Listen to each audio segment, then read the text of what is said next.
Warahmatullahi wabarakatuh.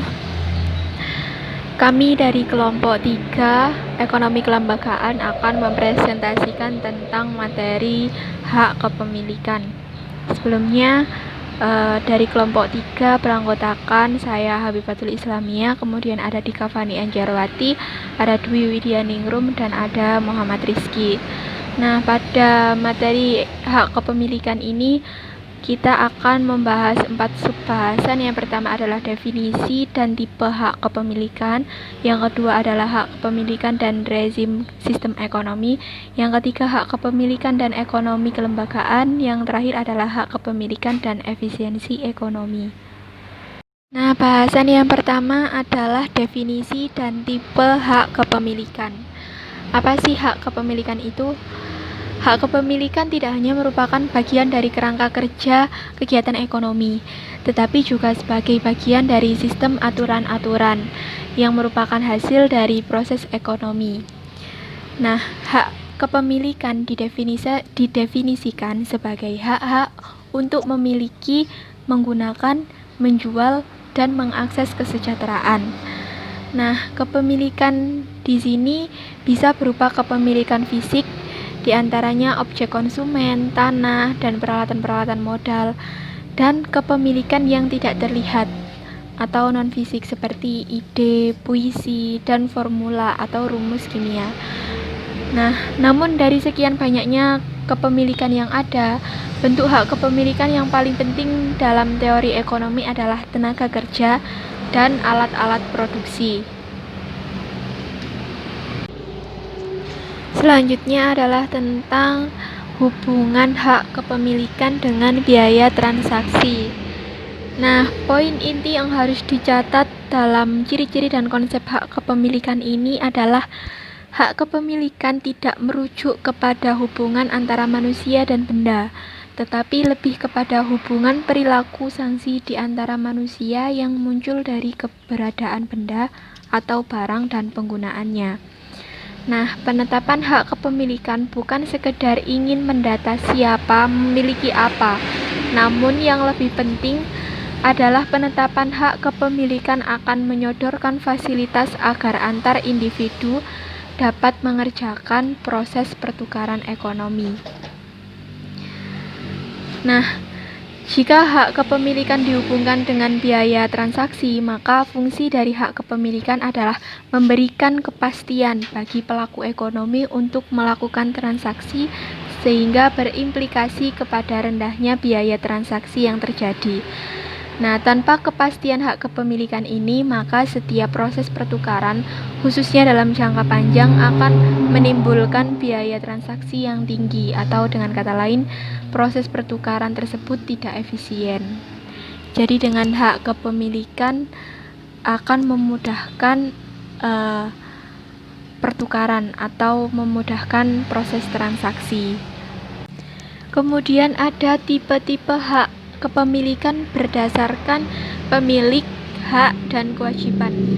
Tipe yang pertama adalah kepemilikan privat, di mana pemiliknya adalah individu, hak pemiliknya pemanfaatan yang bisa diterima secara sosial atau kontrol akses, dan kewajiban pemilik adalah mencegah penggunaan yang tidak bisa diterima secara sosial.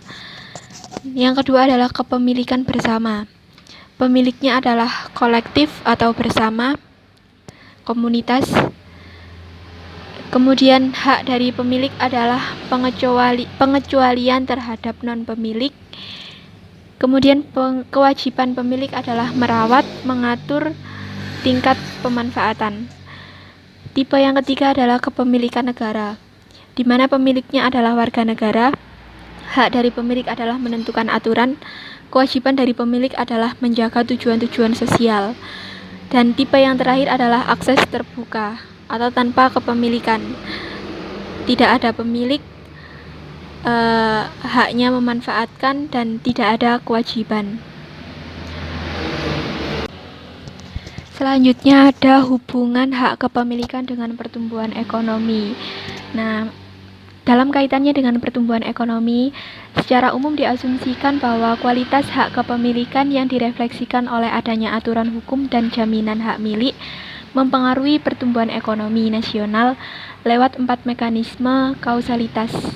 Yang pertama, jaminan hak kepemilikan mengurangi ketidakpastian, sehingga meningkatkan investasi nasional maupun penanaman modal asing. Yang kedua, hak kepemilikan mempengaruhi investasi dalam teknologi dan sumber daya manusia. Yang ketiga, keamanan hak kepemilikan mereduksi biaya transaksi yang membuat perilaku pribadi atau privat tidak mendapat ruang untuk mendapat hak khusus dalam kerangka kerja kelembagaan yang mapan. Kemudian yang terakhir adalah ketiadaan jaminan hak kepemilikan yang akan menyebabkan misalokasi sumber daya ekonomi. Misalnya, jika seseorang yang dekat dengan kekuasaan memanfaatkan kesempatan memperoleh hak khusus dengan jalan menggantikan aturan main yang mapan. Di sini keberhasilan ekonomi kerap kali diperoleh melalui hubungan personal posisi tawar-menawar dan korupsi dengan jaringan politik, sedangkan prinsip efisiensi ekonomi hanya memberikan kontribusi yang kecil. Terima kasih. Selanjutnya adalah hak kepemilikan dan rezim sistem ekonomi, di mana hak kepemilikan dapat didefinisikan sebagai hak-hak untuk memiliki, menggunakan, menjual, dan mengakses kesejahteraan. Wujud dari kepemilikan di sini dapat berarti kepemilikan secara non-fisik maupun tidak. Sejarah munculnya hak kepemilikan dapat dilihat dari dua pendekatan, yakni teori kepemilikan individu dan teori sosial. Namun, Corparaso dan Levin pada tahun 1992 mencoba menjelaskan dua teori mengenai hak kepemilikan melalui persepsi yang lain, yaitu aliran positif yang berargumentasi bahwa hak-hak tercipta melalui sistem politik. Jadi, kita akan mendapatkan hak dari kepemilikan melalui cara sistem politik yang ada. Yang kedua adalah aliran hak alamiah yang berargumentasi bahwa sejatinya setiap orang telah memiliki haknya sejak lahir. Jadi setiap orang ada yang memiliki haknya sejak lahir. Menurut Tettenberg, hak kepemilikan dapat diidentifikasikan ke dalam 4 macam karakteristik. Yang pertama yaitu universalitas, di mana seluruh sumber daya dimiliki secara privat dan seluruh jatah dispesifikasi secara lengkap. Yang kedua, eksklusivitas, di mana hasil dari kepemilikan berupa seluruh keuntungan dan biaya pemanfaatan sumber daya harusnya jatuh ke tangan pemilik. Yang ketiga, transferabilitas, di mana seluruh hak kepemilikan harusnya dapat dipindahkan dari satu pemilik ke pemilik lain melalui pertukaran sukarela. Yang keempat ada enforceabilitas, di mana hak kepemilikan harusnya dijamin dari segala bentuk pelanggaran. Setelah itu masuk dalam rezim sistem ekonomi. Apa sih rezim itu?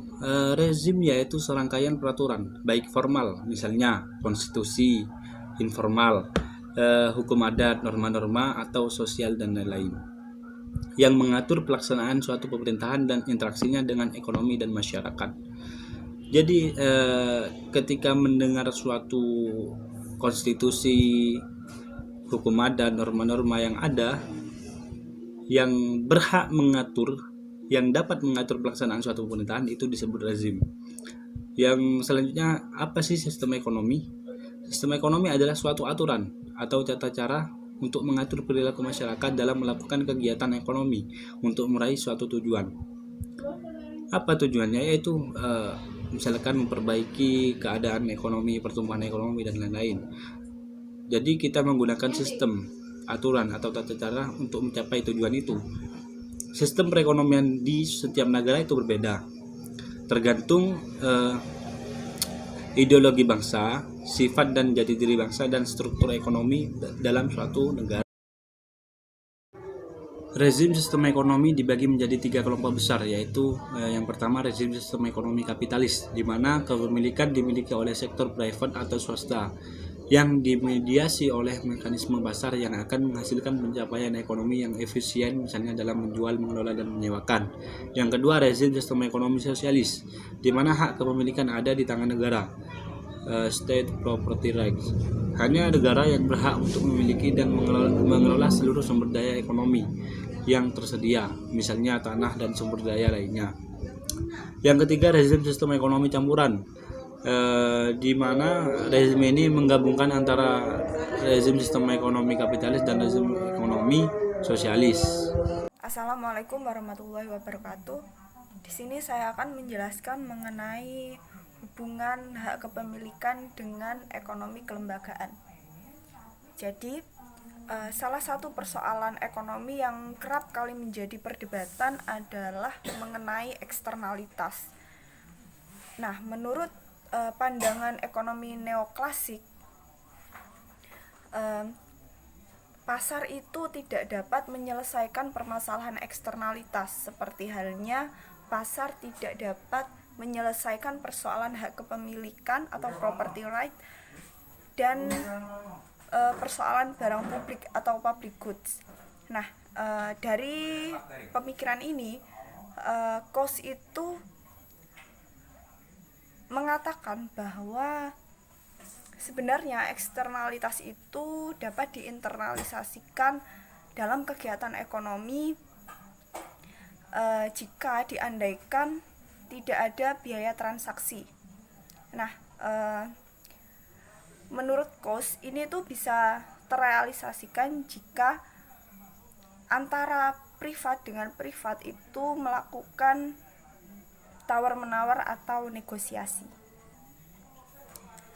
Nah, menurut Coase ini, pemerintah itu tidak perlu ikut campur tangan dalam bentuk apapun jika aturan mengenai hak kepemilikan dapat dilakukan dengan baik, dapat diatur. Nah, kemudian ada pendapat lagi dari Pigow mengenai eksternalitas itu sendiri. Nah, dia ini berpendapat bahwa pemerintah itu harus ikut campur tangan, harus mengintervensi pasar untuk mengatasi eksternalitas. Jadi, intervensi pemerintah ini dalam bentuk instrumen pajak. Nah, slide selanjutnya ini mengenai peran negara dalam mengatasi permasalahan eksternalitas. Ini menurut Mill. Jadi yang pertama itu, pemerintah itu melakukan pembagian otoritas dan tanggung jawab antara pemerintah lokal dengan pemerintah pusat. Jadi misalnya pemerintah itu membentuk badan atau tim guna menghambat terjadinya penyimpangan pada setiap program. Contohnya itu pengawasan polusi udara misalnya. Kemudian yang kedua adalah keengganan umum untuk melakukan atau menggunakan kekuatan pasar dalam menyelesaikan permasalahan eksternalitas seperti pajak bagi penghasil polutan. Kemudian yang ketiga adalah ketidakmampuan mempertimbangkan peringkat optimal dari kerusakan lingkungan menyebabkan eksternalitas hanya bisa diatasi melalui pengeluaran sumber daya masyarakat. Nah, di sini juga ada tabel atau alur yang membuktikan bahwa hak kepemilikan ini bisa saja berubah. Jadi saya kasih contoh yang nomor 4.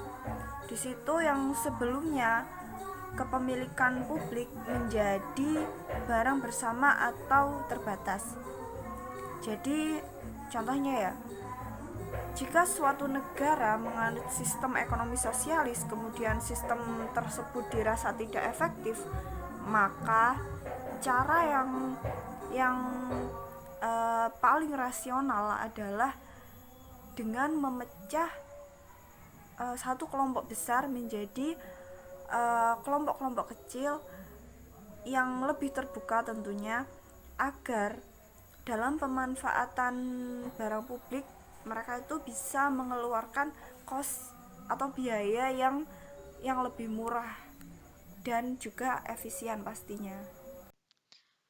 Oke, yang terakhir yaitu mengenai hak kepemilikan dan efisiensi ekonomi, di mana tema efisiensi ekonomi selalu relevan dalam bidang ekonomi, mengingat tujuan terpenting dari ekonomi dari kegiatan ekonomi yaitu untuk mencapai efisiensi. Nah, efisiensi sendiri secara sederhana bisa didefinisikan sebagai upaya memperoleh output yang lebih besar dengan input yang sama.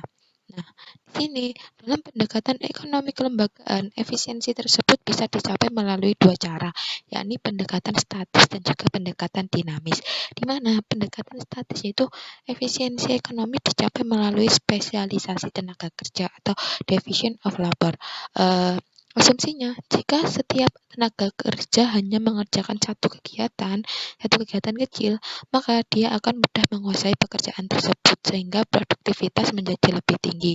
Demikian sebaliknya, jika tenaga kerja hanya mengerjakan banyak kegiatan, maka maka tenaga kerja tersebut akan susah dalam menguasai pekerjaan tersebut sehingga produktivitas semakin kecil karena dibagi-bagi dengan pekerjaan-pekerjaan yang ada. Jadi tidak fokus pada satu pekerjaan saja. Nah, kedua yaitu ada pendekatan dinamis di mana efisiensi ekonomi diperoleh dengan jalan meningkatkan kapasitas dan inovasi teknologi, sehingga produktivitas menjadi meningkat. Umumnya, pendekatan dinamis di negara maju itu digunakan. Nah, lebih banyak digunakan di negara maju, sedangkan di negara berkembang, pendekatan statik yang lebih banyak dipakai untuk meningkatkan efisiensi. Nah, jika persoalan efisiensi ekonomi tersebut dikaitkan dengan hak kepemilikan, maka ada dua perspektif yang bisa digunakan. Yang pertama yaitu melihat hubungan antara hak kepemilikan dengan kapasitas hukum untuk melindungi penemuan-penemuan baru. Dalam sudut pandang ini, negara yang bisa menjamin hak kepemilikan terhadap penemuan inovasi teknologi akan memiliki implikasi yang besar terhadap produktivitas dan efisiensi ekonomi. Nah, yang kedua yaitu melihat hubungan antara hak kepemilikan dengan degradasi lingkungan. Seperti sampai saat ini ketergantungan aktivitas ekonomi terhadap sumber daya alam masih sangat besar, khususnya di negara berkembang.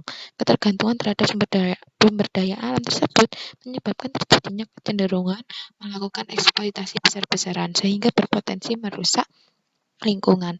Nah, dalam hal ini, hak kepemilikan yang tidak jelas terhadap SDA cenderung akan merusak lingkungan dan dalam jangka panjang akan menurunkan pertumbuhan efisiensi ekonomi.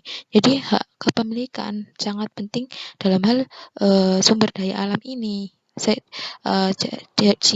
Jadi, untuk kejelasan hak kepemilikan terhadap sumber daya alam itu sendiri bisa diatasi dengan sesuai. Terus model-model hak kepemilikan tersebut bisa diaplikasikan sesuai dengan kondisi yang ada, sehingga sesungguhnya tidak dapat disimpulkan mana yang lebih baik di antara bentuk-bentuk hak kepemilikan tersebut. Nah, yang lebih relevan dari itu jika setiap pemiliknya diketahui dengan jelas, apapun tipe dari hak kepemilikan tersebut, maka tidak hanya mewartakan para pemiliknya untuk memanfaatkan atau mengeksploitasi hak milik, tetapi juga melestarikan dan melindunginya sehingga tetap terjaga bagi kepentingan jangka panjang. Nah, inilah yang menjadi kunci efisiensi ekonomi khususnya untuk sumber daya alam, yakni adanya kepastian hak kepemilikan yang dijamin melalui produk dan penegakan hukum. Nah, itu tadi eh, mengenai hak kepemilikan dan juga efisiensi ekonomi. Terima kasih.